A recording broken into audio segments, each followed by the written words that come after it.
এক জায়গায় বসবেন, বৈষয়টা সমাধান করবেন, এরপর সমাধানটা ফেসবুকে দিবেন, জাতি, জনগণ, দেশ একটা ভালো মেসেজ পাবে। কথা কোন ঠিক না বেঠিক? তৃতীয় পক্ষ আর সুযোগ নিতে পারবে না। কথা কোন ঠিক কিনা? কিছু কিছু লোক আছেন মজা মারে, এই জন্য এই সুযোগ দেওয়া যাবে না।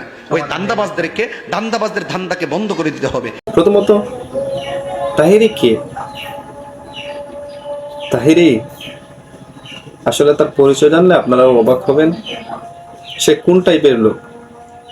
তাহিরি সেটা হলো ওই ব্যক্তি যে আউল ফাউল গানের কারণে, আউল ফাউল বক্তব্যের কারণে স্টেজে শ্রোতারা তাকে জুতা পেটা করেছে।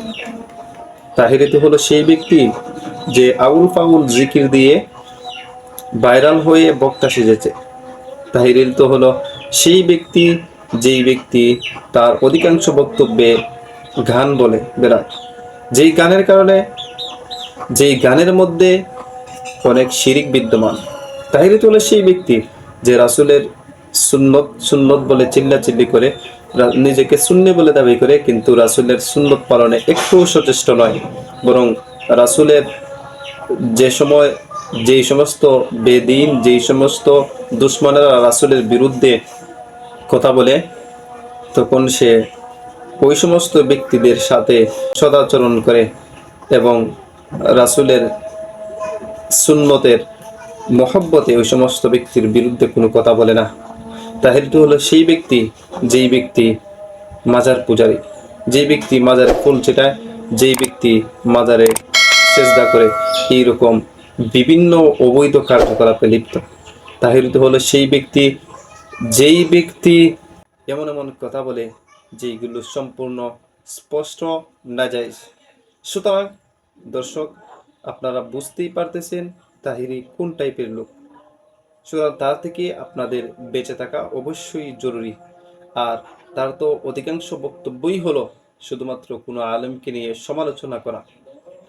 প্রিয় ভিউয়ার্স, তবে সবথেকে আনন্দের বিষয় হলো এই বন্ড তাহিরিও শেষ পর্যন্ত তার বুঝতে পারলো। তাহলে চলুন শুনে আসি সে তার ভুলটা কিভাবে স্বীকার করলো। জি, যে আলেমদের মধ্যে যদি কোনো ত্রুটি হয়, আমরা এটা গোল টেবিলে বসে সমাধান করব। কেন?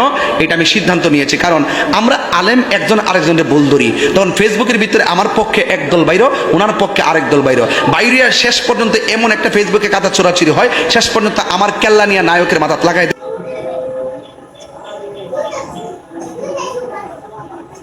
আরেকজন নিয়ে আরেকজনের কেল্লা নিয়ে আরেকজনে লাগাই দিয়ে যে একটা নাচানাচি ঠেলাঠেলি ইউটিউবাররা ইনকামের দান্দা করে, লাস্টে আমরা বান্দা ফুরি, দিন শেষে ইসলামের ক্ষতি হয়। কথা কোন ঠিক না বেঠিক?